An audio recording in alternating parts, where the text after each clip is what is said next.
And welcome to another episode of the Football Smack Talk Show. I am your host, Ryan. I'm Eric. Welcome, everybody, in on this wonderful Monday night. We had one hell of a beautiful weekend. Maybe some would say a little too nice. But better weather is prevailing today, as it's a little bit cooler. But we still have lots to talk about tonight. We'll discuss a little bit more of the schedule. We'll talk about some roster additions.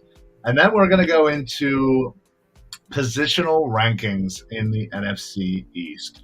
So basically, we'll take a position group from the Eagles and kind of rank them among the other teams in the NFC East and see where they stack up on paper.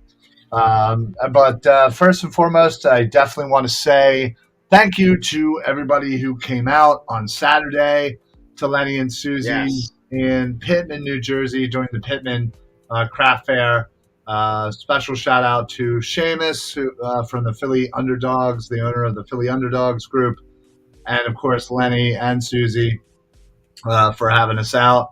It was a lot of fun. We basically got to talk birds for a few hours, although it was in the heat. But still, I got to be honest. When you're talking birds, I didn't even really notice. Yeah, it wasn't until we all took breaks that I feel like we got a little hot there. Yeah. But yeah, it was a lot of fun. Glad everybody who stopped out. Of course, Mike, good boy, good buddy, Fuji, Rich Britt, Huge. and Kathleen via FaceTime. But Yeah, that was cool. yeah, no, we had a blast.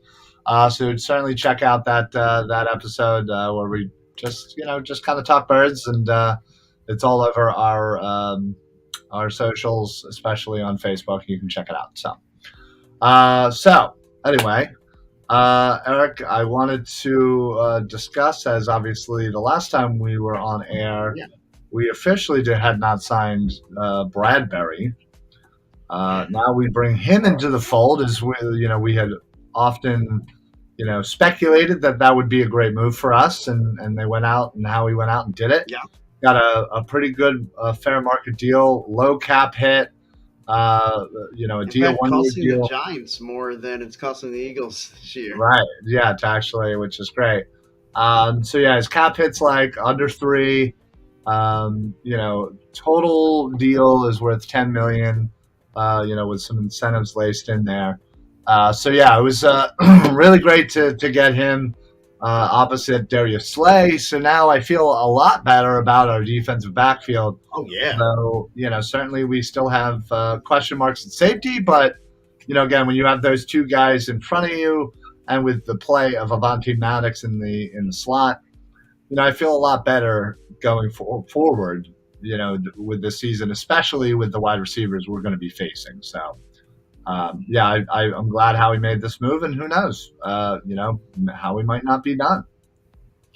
Well, right, and he's shown the willingness, to go out there and make moves, not just at the typical time. You expect the moves to be made in March, and then again around draft time.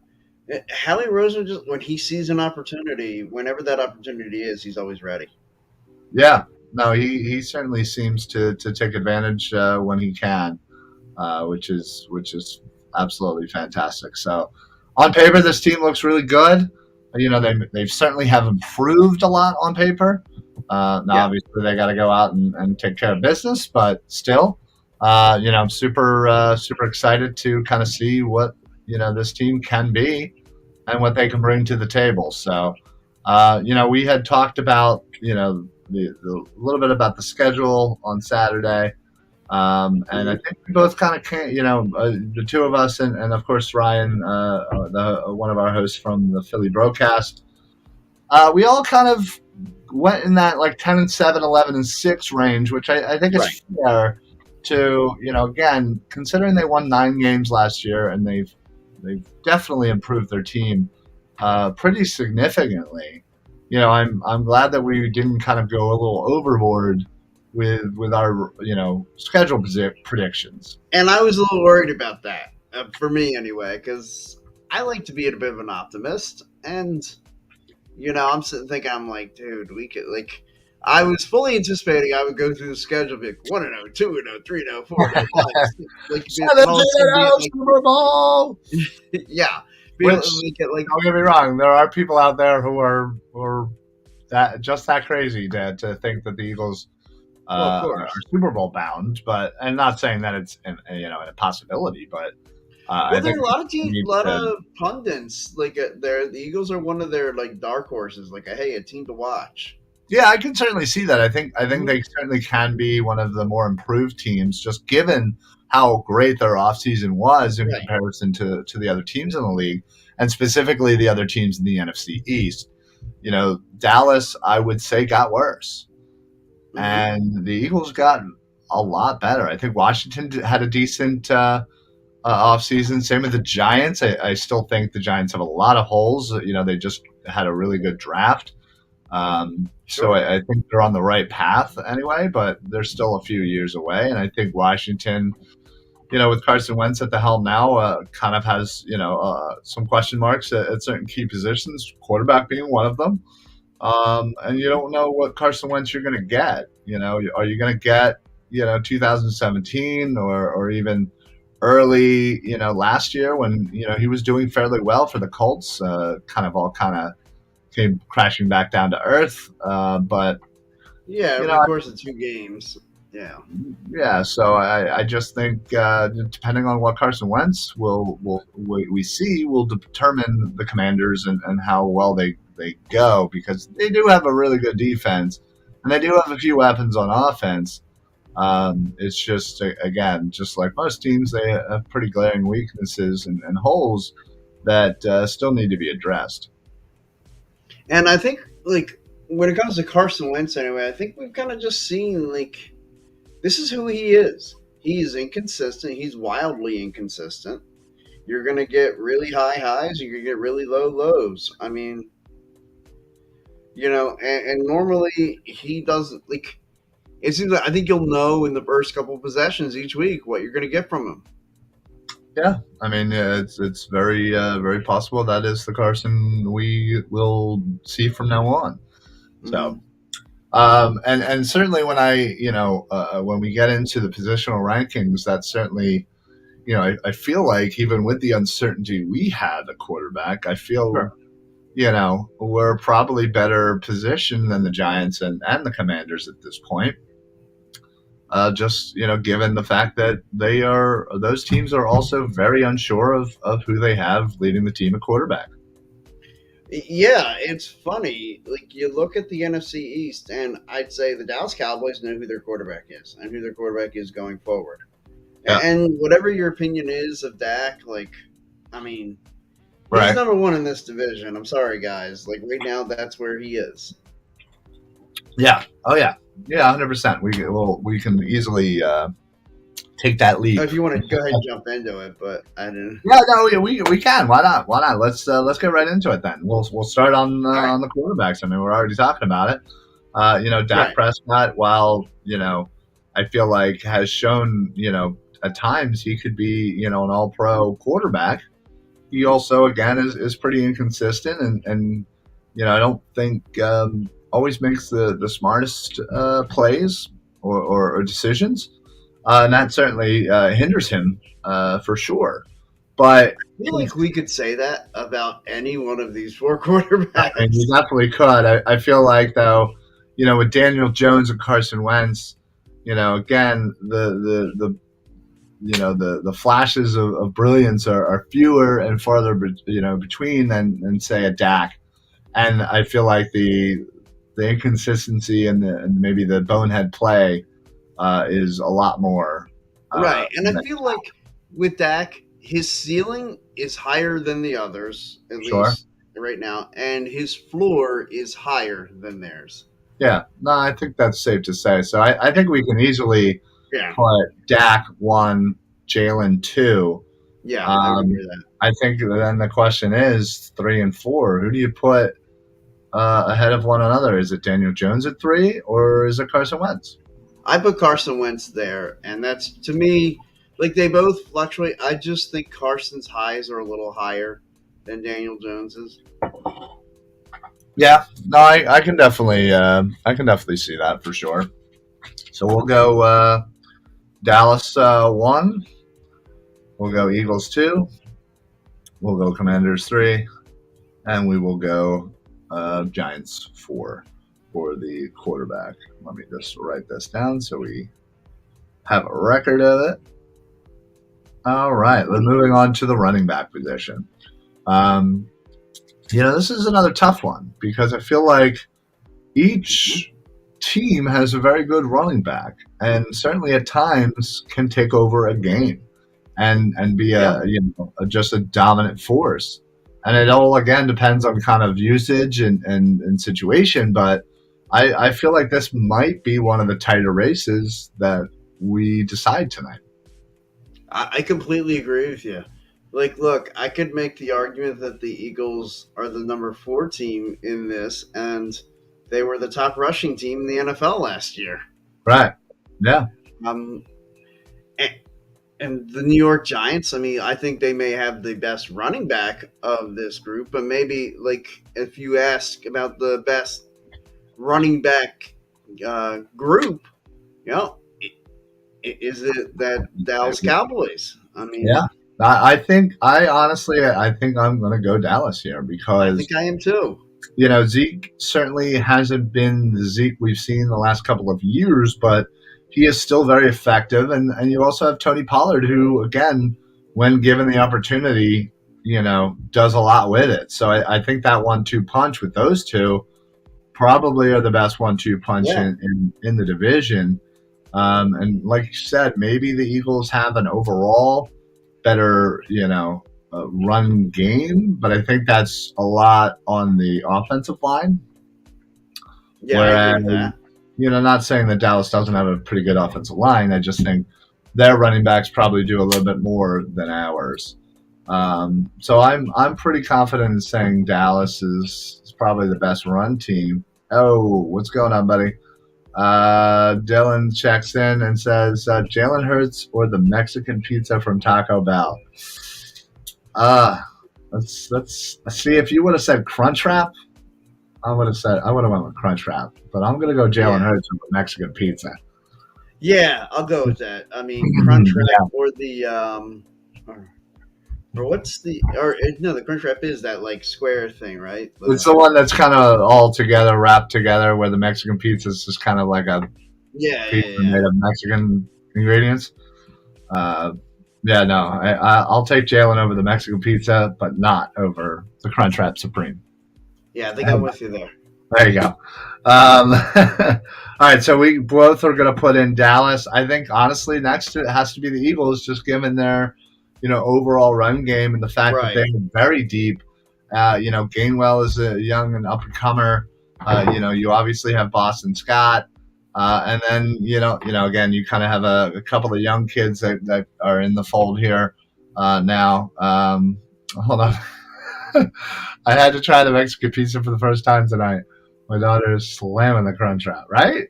Crunchwrap is where it's at. Crunchwrap's the best. Yeah. Seriously. And the breakfast Crunchwrap? Forget about it. Forget about it. Dude, breakfast tacos are just freaking great. It's just great food. Yeah, that's highly underrated on a breakfast front. And then those little Cinnabon buns. Yeah, yes. Yeah. What a great invention. But on a real note, if Hurts is a legit quarterback this year, Philly has no reason not to be a top 5 Super Bowl favorite. Yeah, I mean, if he steps up and is the guy and is that guy for the future and improves all the things that we've been talking about over the last year and a half of going through his progressions, staying in the pocket, instead of just kind of running out, being a little bit more accurate. Being more accurate with the down the field throws, which I think, given the fact that you have AJ Brown and Smith now with Quez, I think that should vastly improve. So if he does those things, even in small increments, and raises his numbers to say 30, what do you have, 16 touchdown passes. If he gets 22, 23, 24. Plus, 7 or 8 rushing touchdowns, gets over 30 total touchdowns, and keeps the turnovers at a minimum. Maybe gets 3,500 yards, another 8 or 9 on the ground. Like, that's certainly very possible. I think even I think that'll translate. So the roster is insane. People don't realize how good Bradbury is, and he's going to be a CB2. Yeah, I think we've always been scared. And now that Dallas doesn't have Cooper, that I feel a little better. But the fact that when we go up against teams, with 2 good wide receivers, and we're going to do that in week 2 with Jefferson and Adam Thielen. It's like having 2 CB1s. And when we face these teams with good offensive weapons, man, we're going to see a huge difference. And generally we generally get eaten up by, in the middle, tight ends, running backs kind of doing curl routes. And I don't think we're going to this year. I believe we have fixed that issue with the linebackers that we have acquired this year. So I'm really looking forward to kind of how the pass game defense is going to look this year. And again, hopefully the the lack of safeties that I think we all feel like is a decent hole uh, shouldn't be that pressing considering who you have everywhere else. So I'm really hoping that that doesn't come back to bite us. And yeah, Dylan says literally our only hole is at safety. I haven't been this hyped since 2017 off season, and I'm actually more excited about this roster. Hurts is my only concern. Yeah, offensively, 100%. I would agree with that 1,000,000%. Yeah. Yeah, I think everywhere else, but what's good about that? What's good about that is the fact that it's not like what you have at safety with Epps and Harris. Harris again, serviceable, decent job. Epps is a very, very much an unknown. The little time that we have seen him, he has not been that great. Eagles are apparently pretty high on him, obviously, if they're willing to go into the season with him almost, penciled in at the starting spot.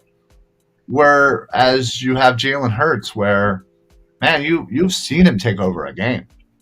You've seen him make great plays. You've seen that potential that he has in him. And it's just the consistency. It's just getting better each game that he's lacking right now. And again, as I said before, going through his progressions, being more accurate, getting the ball down the field more accurately, staying in the pocket instead of just running. If he's being efficient. Being efficient.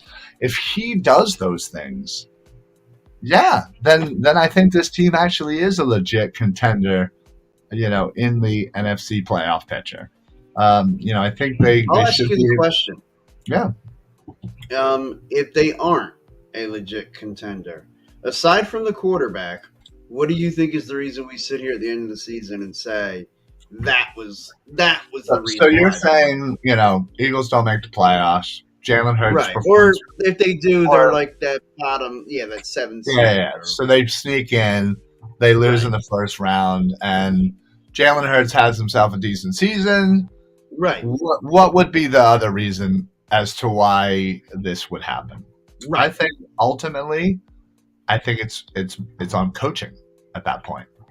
I think especially especially depending on what side of the ball I feel like is more to blame, which I feel like might be, again, if Jalen Hurts has a decent season, an improved season, we're probably talking about that defense. And specifically because we added so many players, our expectations are high. And now Gannon has all the tools he needs to make it happen. So if it doesn't, it probably looks really bad on Jonathan Gannon. Yeah. It probably looks real bad on Jonathan Gannon. So that's probably going to be the reason why we may not have a successful season or a season where we're actually competing. So yeah. Oh, I already put that one up. My bad. What is going on? Why is this not letting me go all the way down here? If Hurts isn't the problem, 100% coaching, zero excuses with this roster. Yeah, 100%. Yeah, exactly. The only reason I could think would be injuries completely destroy our offensive line. Yeah, I mean, obviously outside of a season where we're just getting destroyed injury wise. Yes. So yeah, I think that's my, I guess, outside of Jalen Hurts, that's probably my biggest concern is Gannon, really, because if he has talent, and if he's not putting them in the, as an old Andy Reid, phrase, not putting them in the best position, that's got to fall on him, unfortunately. So, all right. I think the lack of talent last year may have been on the defensive side, maybe something that saved Gannon, because you'd say, oh man, like some of his coaching decisions, like guys who he'd leave out there one-on-one, and some of those decisions, it made you scratch your head. Yeah. And he kind of got a pass on, he didn't have a whole lot of talent to work with. And, Graham going out. Yeah, absolutely. He definitely got a little leeway there, given the injuries, given, the lack of talent and the depth. So, Howie basically said, you know what? F that. No excuses, brah. Nope. Yeah, no excuses. All right, so where were we? We gave Dallas the nod at best running backs. I'm going to go Eagles. What, Eagles, Giants, Washington? Yeah, I would say Eagles, Giants, Washington. Actually, yeah, I would say Eagles, Giants, Washington. Because I still would take Barkley, even with his injuries, over Gibson, who, by the way, is a very good running back. Sure. I just think. Well, this NFC East has got some running backs. Yeah, faux show. All right, let's move on to the wide receivers.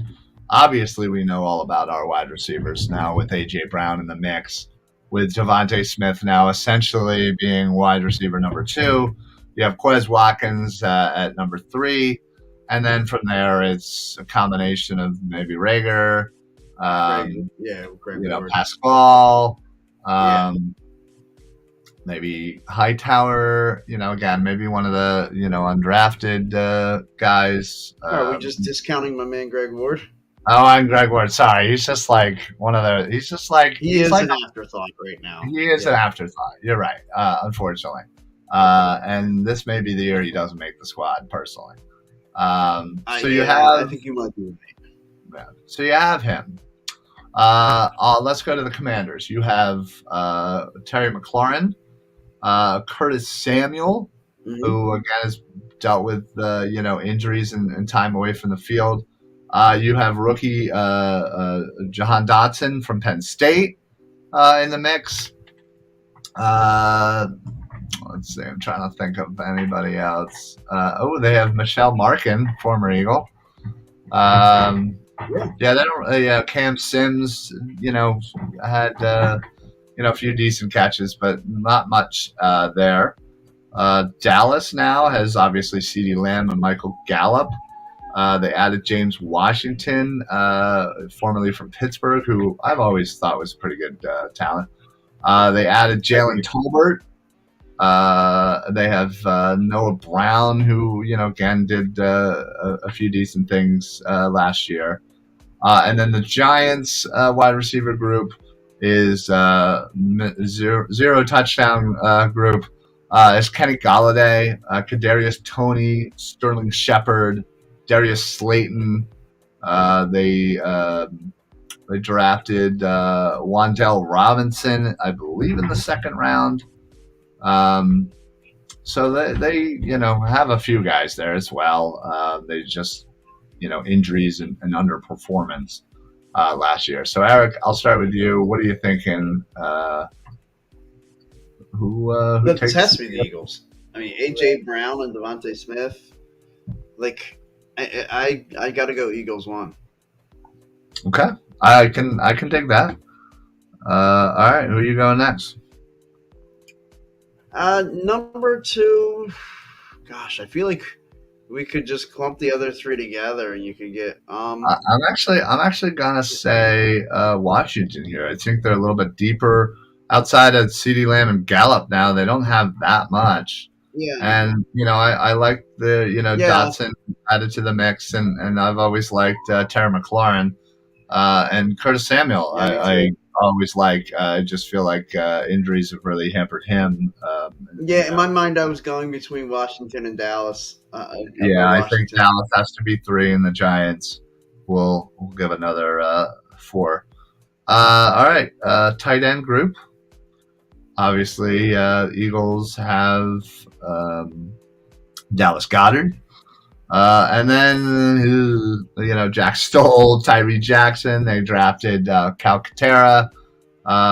Don't forget about Richard Rodgers, which is technically still on the squad somehow. And, of course, JJ, our Theo Whiteside. Don't forget about him as he makes the transition from wide receiver. Please let me forget about him. Washington has Logan Thomas, who I thought did a pretty decent job. They drafted Cole Turner in the 5th round. They also have John Bates. I believe he was a 4th rounder in 2021. Dallas has Dalton Schultz. They have Sean McKinnon. They drafted in the 4th round Jake Ferguson. And then they signed Jeremy Sprinkle, formerly of Washington. And then the Giants, who their number one tight end, whose name is just on the tip of my tongue, went to Jacksonville. Why can I? Yeah, Evan Ingram. Evan Ingram, thank you.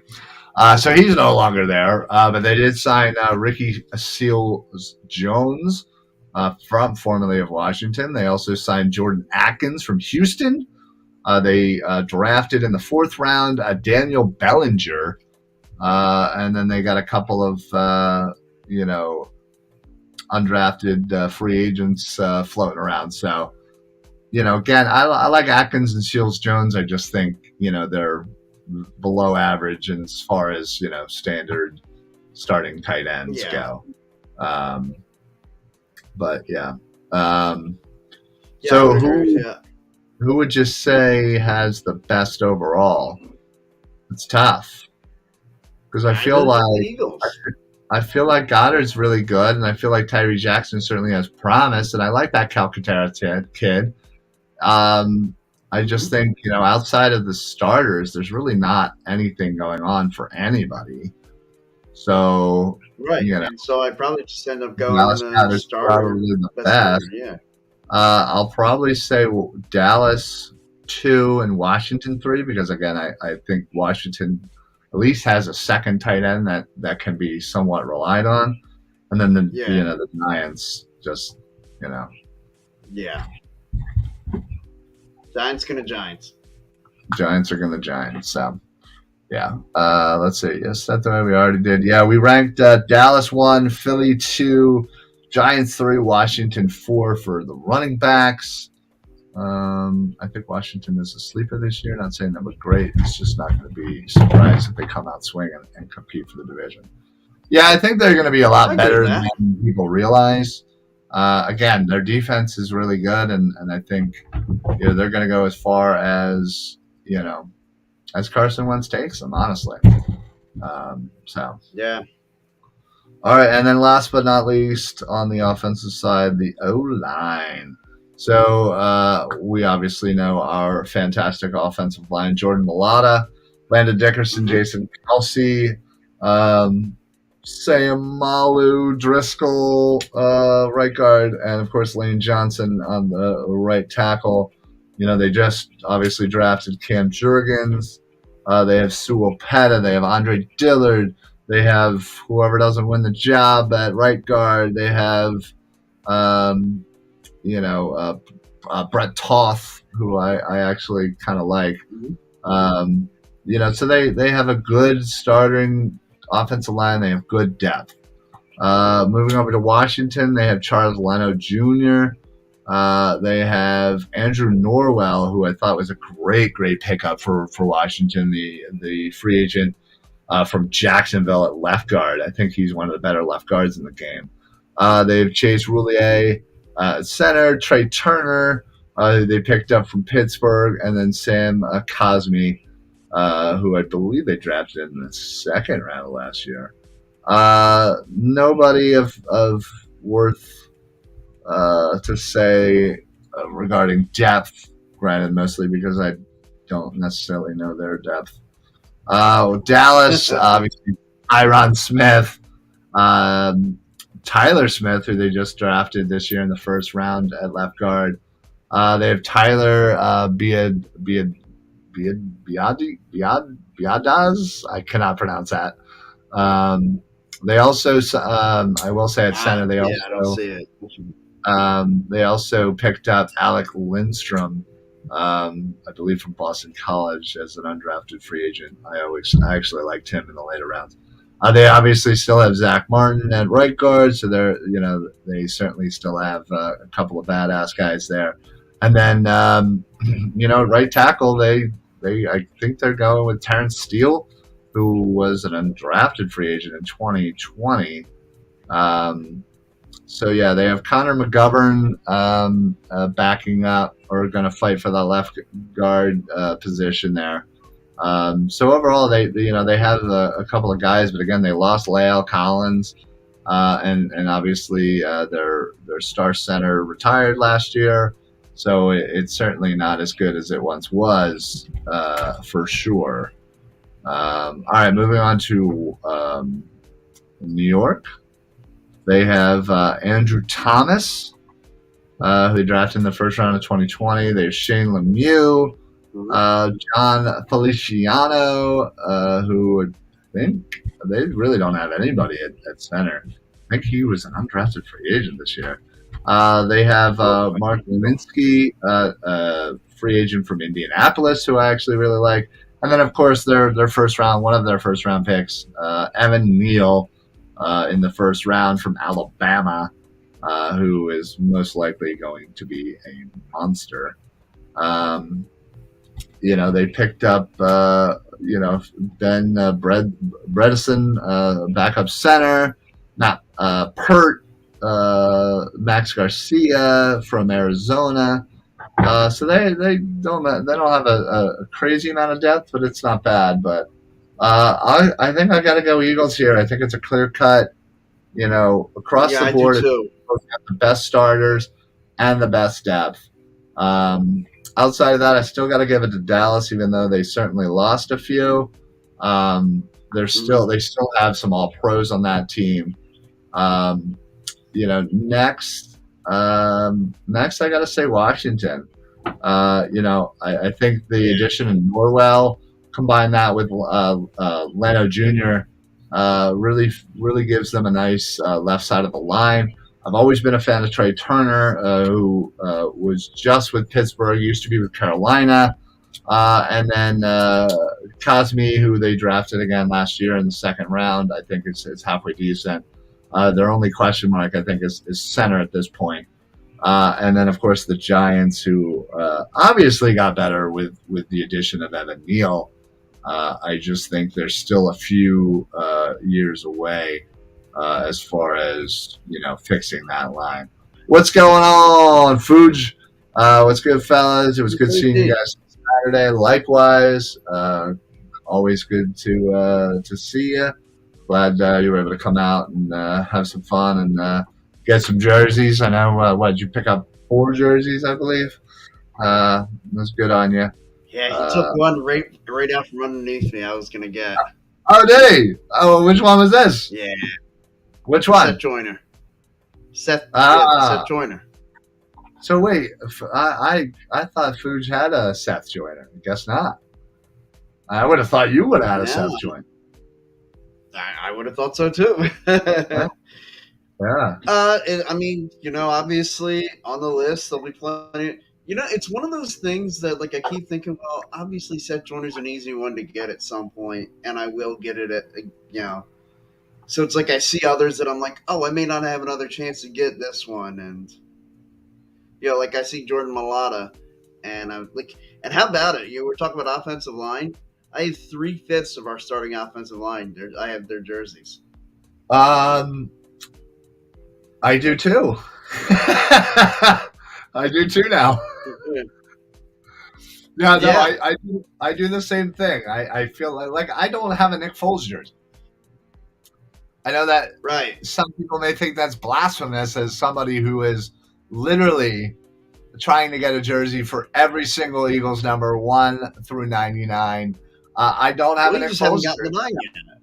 Well, you're right. And I feel like it's one of those where, like, I keep putting it off because it's like, oh, it's Nick Foles. Like, I'll get clearly to it.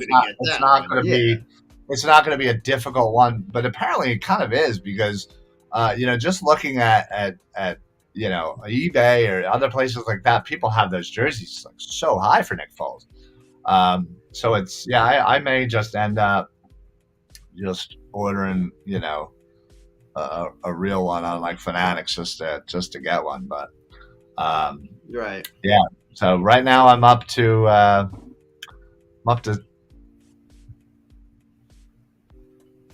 67 total jerseys now after this weekend. I don't have an exact count because, again, like I have being moving around and not knowing, like, So I don't know Well, where we're gonna you be should soon. get a cataloged count. I literally have an Excel file that catalogs all of my jerseys and all of the Of jerseys course that you I do. want and all of the jerseys that I've Mm. already acquired via my quest, my Century Club, as Finneran put it, the Century Club quest. Um, I so like yeah, that, the Century Club quest. Yeah. yeah. So I literally just added 5 jerseys from Lenny, and I I got 2 more today.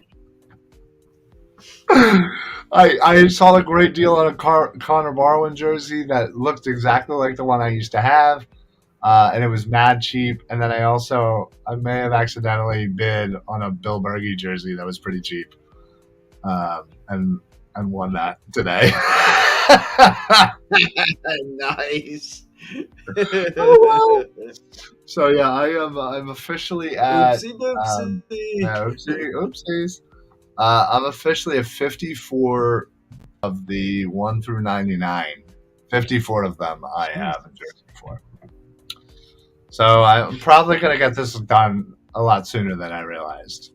Because I was like, A maybe lot if sooner than your wife would be comfortable. yeah, I figured I was like, I'll just get probably 5 a year. Well, I just got 7 in the span of 2 days. So You just got 7 in 2 days. what's that tell you? And we're probably going back in September. We'll probably get some more in too. And Jody even said to me when I came in with mine, she was like, "But this isn't even your annual trip." I'm like, "I know." Like, and she was saying that it's like a bad thing. Like, why are you buying? I may or may not have a problem buying jerseys. So, oh well, what are you gonna do, right? The thing is, it's not like we wear them like all the time. I mean, I try to wear mine as often as I can when I have the opportunity. I try to switch it up and try not to wear like I really like a couple of the jerseys, like real specifically, and I try not to wear them all the time. I try to I'll never wear a couple of them that I won't name publicly. But yeah, so I gotta rotate as much as I can. All right. Anyway, real quick, we did a recap. Well, quarterback, we had Dallas, Philly, Washington, Giants. Running back, we had Dallas, Philly, Giants, Washington. Wide receiver, we had Philly, Washington, Dallas, Giants. Tight end, we had Philly, Dallas, Washington, Giants. O-line, we had Philly, Dallas, Washington, Giants. So, Giants, Giants are terrible. They last in almost every category. Every category except for running back. Yeah, pretty much. All right. Now we move on to the defensive line. I didn't realize how down we were going to be on them. Yeah, apparently. All right, so defensive line, Eagles, we obviously have Brandon Graham, Fletcher Cox, Javon Hargrave, and I guess Jordan Davis. Well, now I would say Josh Sweat with Derek Barnett and Jordan Davis and Milton Williams and Teron Jackson. And Marlon Tiopilutu, and Ronell Wren, who they just acquired, and Noah Ellis, who is an undrafted free agent. And yeah, that's it. So they have a pretty decent starting lineup, a good depth, a good second team, if you will. So that's certainly really, really, really good. Moving on to Washington, who most likely is going to be the winner here. We have Montez Sweat. We have Deron Payne. We have Jonathan Allen. And we have Chase Young. They actually have Casey Toohill, who used to be with the Eagles. Daniel Wise. Voldarian Mathis, who they drafted in the second round, who I really, really, really liked. And then James Smith-Williams, who I felt like had a pretty good year last year. So they definitely have some depth. They have a good starting lineup as well. Dallas, we got DeMarcus Lawrence, Tristan Hill at nose tackle, Neville Gallimore, Durant Armstrong. They drafted Sam Williams in the second round this year. They have Dante Fowler Jr., who they got from Atlanta. They also drafted John Ridgway in the 5th round, and Chauncey Golston, who they got in the 3rd round from last year. So they again have a decent depth, if you will. They certainly lost a few key players this offseason, so that certainly hurts. Next up, the Giants: Leonard Williams, Dexter Lawrence, Justin Ellis, and of course their first round pick, Kevon Thibodeau. They also have, let's see, DJ Davidson, who they drafted in the 5th round. They have Jalen Holmes, who was a free agent from New Orleans, and Jihad Ward, no relation to you, a free agent from Jacksonville. All right, so those are the squads. What do you say is the outcome? Well, I think you called it right. Washington wins this. Yeah, this category. They have the best defensive line. Yeah, agreed. I would then go Eagles and then Giants and Dallas. Yeah, I think Dallas, just because of the loss of Randy Gregory, and right. I just think outside of Lawrence, who hasn't been the same Lawrence in the last year or two, I think they would definitely be the 4th place here. Before we move on, I definitely want to say a quick shout out to everybody from the Painted Lines YouTube channel. Thank you all for coming in and joining us. We really do love and appreciate everybody from the Painted Lines. We love our partnership with them. We stream on their YouTube. They stream on our Facebook. So it's really been great getting to know the guys from Painted Lines, and of course some of the people that have supported them. Please make sure you go to thepaintedlines.com to check them out. They got fantastic shows all the time, which of course you can always check out on our Facebook. And then of course they have articles, and they have a lot of great stuff coming along, and they got big things coming up for the Painted Lines. So check out all of their shows and articles at thepaintedlines.com. While I'm at it, I will make sure that everybody is going to visit la-terrain.com. Use code PSA for site-wide discounts. They got amazing high-quality watches at pretty decent and affordable prices. They also got belts and sunglasses. I got myself a pair of sunglasses as well. I got a couple of watches from them. Absolutely could not be happier with my choices. I got the Midnight Atlas. It's all black. Absolutely just looks amazing. And then I think I got the... Which one did I get? The Compass? I forget the name of it, but also kind of a black, darker tone. Absolutely could not be happier with my watch choices there. So make sure you visit www.la-terrain.com. Use code PSA at checkout, and you'll get a discount off your order. And then that way they know that we sent you. So, and then finally, last but certainly not least, we are proud and excited to announce our new partnership and the joining of the Six Pack Coverage Network. Please make sure you go to sixpackcoverage.com. Not only do they do, podcasts about sports and football, they do lifestyle and travel and food and finance and fitness and all types of different stuff. So there's a show for everything. There's an article about everything, multiple articles about everything. And they're building this, it's very unique. They're kind of spreading out nationally, and they're building basically like a collegiate network of, articles and shows of all the major colleges. They have, a group of guys who there's a great team at each college that, puts on great content and great shows and stuff like that. So if you're a fan of a specific major college, please check them out, sixpackcoverage.com. and you could check out that college's kind of network and team. Obviously, all of our shows at Philly Sports Alliance are going to be on their website and their YouTube and their Twitter.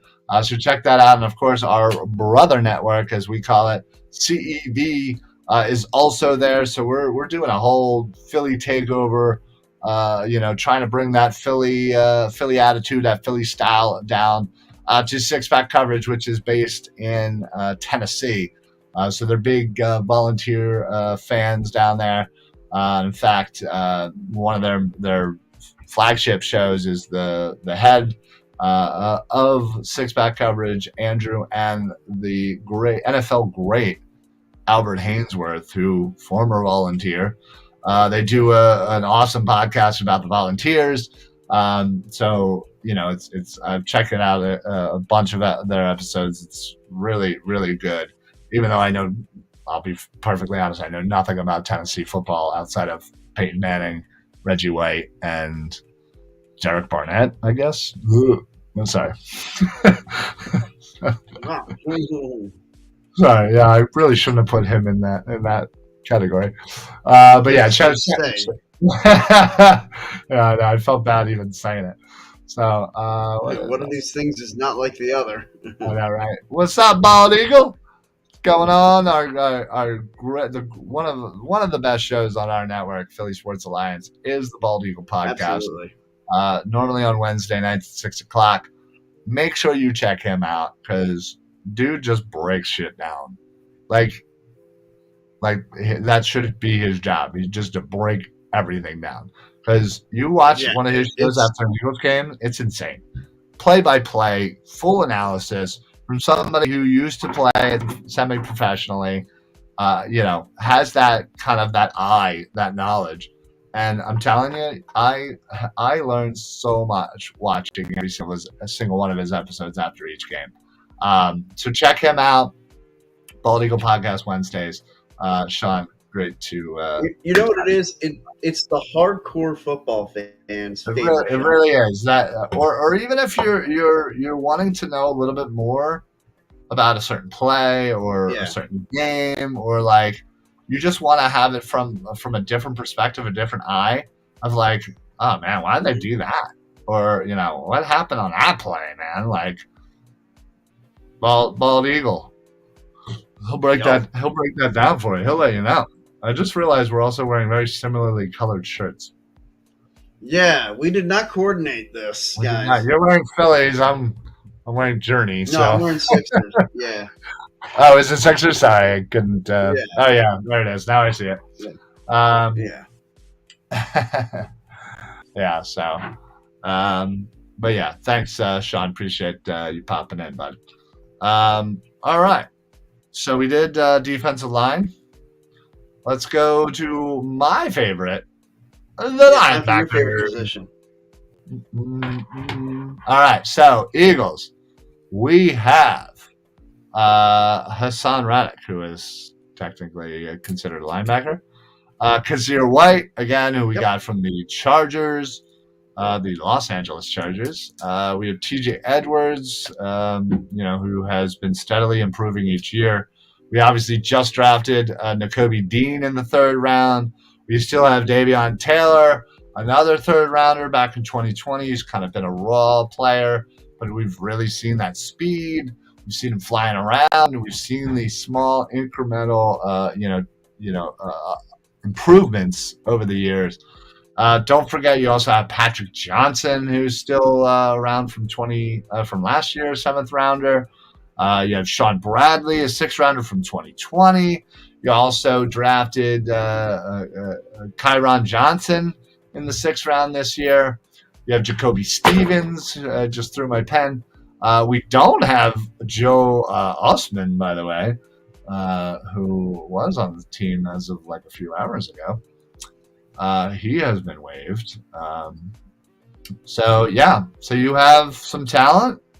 And you have some depth, finally. Let's move on to Washington. They have Cole Holmgren.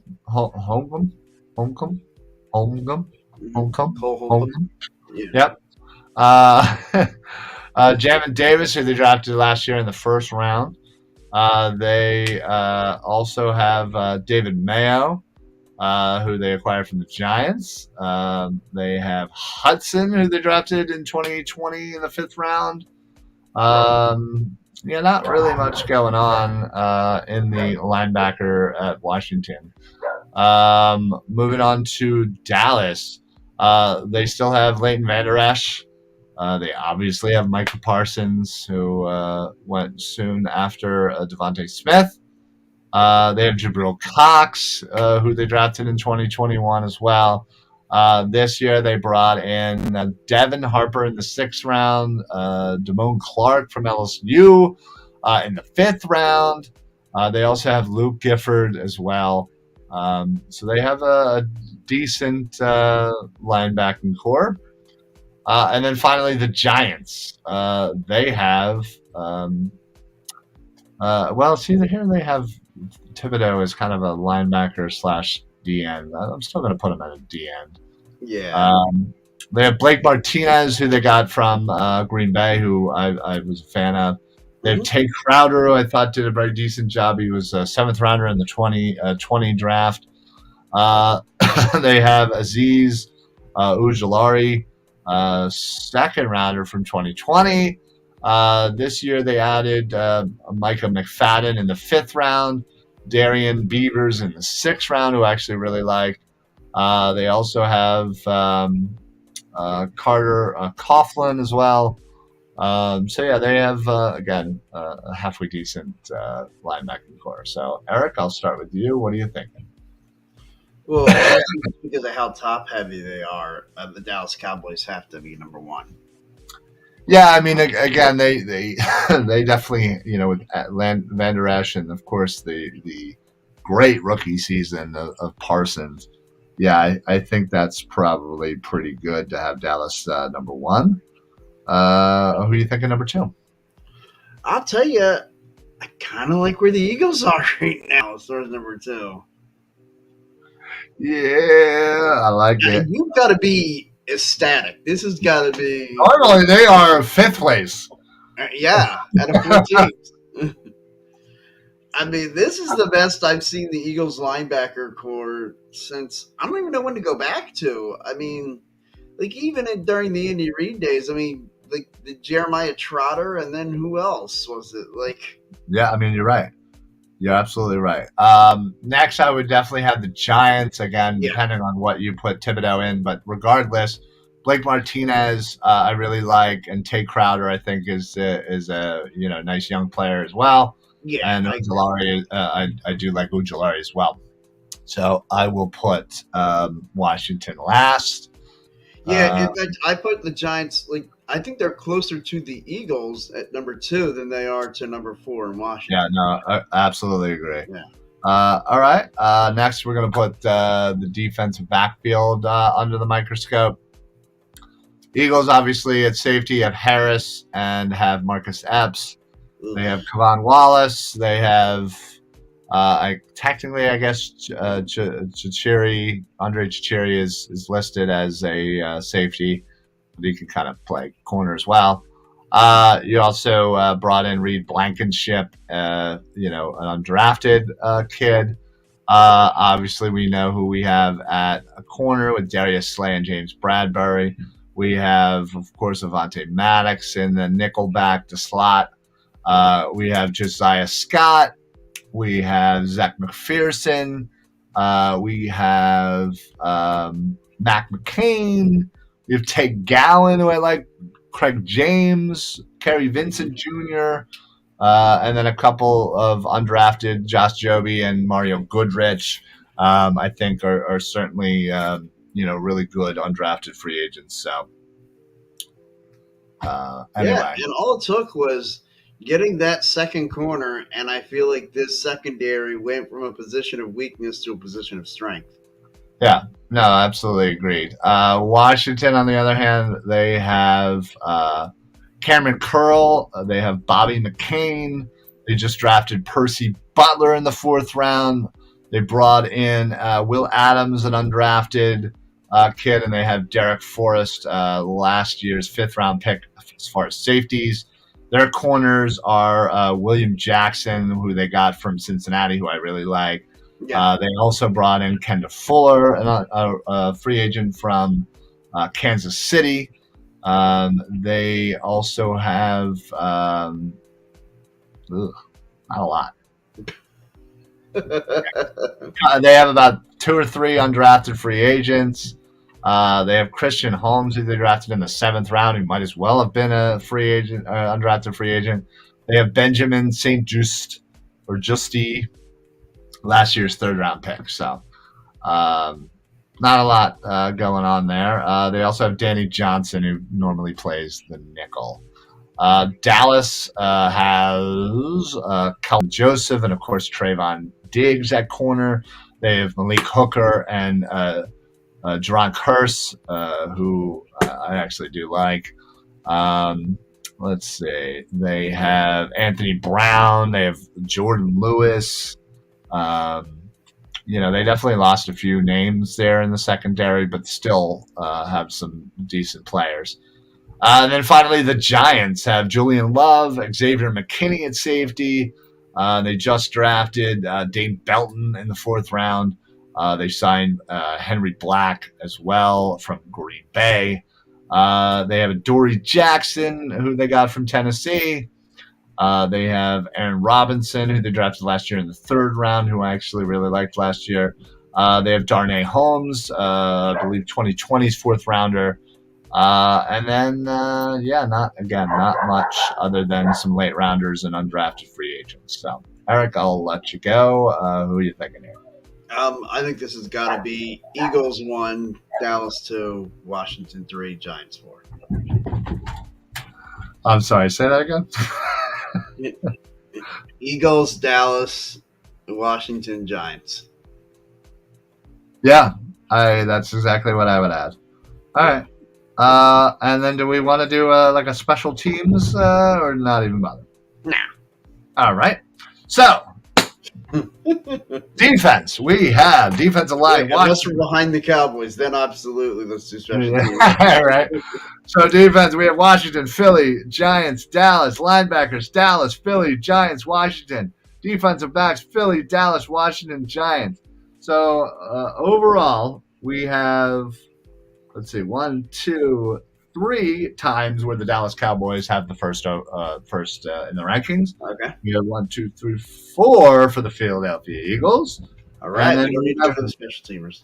And then we have 1 for the Washington Commanders. The Giants, not any. The Giants, not any. The Giants, in fact, were 1, 2, 3, 4, 5 times out of 8.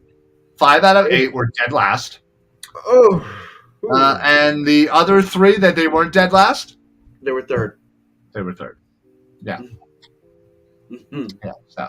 So there you have it, folks. We just kind of ran through the roster real quick, ranked each of them as far as the NFC East. So I appreciate everybody who stuck in there with us. I'm sorry. Sometimes that takes a little while, apparently.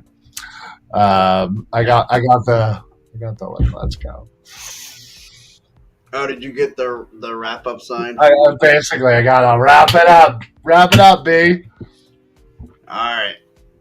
So that means I should just crack open another cold and refreshing CILST. Obviously. The unofficial drink of the Philly Sports Alliance. Soon to be the official drink. Yes. So anyway, we got some great things coming up that we can't wait to share with you guys when the time is right. And then in the future weeks, we are going to have a little fun as, there's not a lot going on before training camp, so we got to kind of entertain ourselves a bit. So we'll be doing a few fun things coming up. Don't forget, if you have not liked, followed, shared, reviewed all of our socials, we are on Facebook, Twitter, at Philly Sports PSA, Instagram, YouTube, Twitch, everywhere where you can get a podcast, we are there. So please make sure you follow us, like us, and share it with your friends. We do appreciate everybody who does do that. Thank you so much. Dylan checks in again. As far as strictly cornerbacks, Philly has the best unit in the league, in my opinion. I am huge on Bradbury. Go back and look at his numbers when he was on Carolina and guarding the best wide receivers in the league twice a year. Remember, we had our Twitter stolen from us over at James Bradbury and Byron Arg. Oh, yeah, that's right. But yeah, so thank you very much. Make sure you guys check out all the other shows on the network. Tomorrow, the Philly broadcast at 7 o'clock.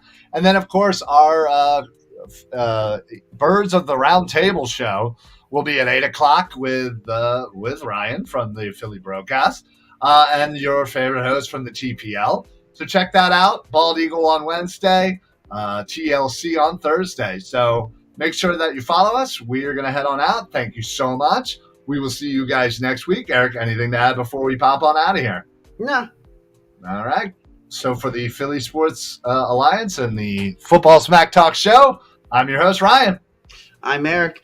Happy football, everybody. Only 108 days to go. All right. We got that. Go Birds. Go Birds.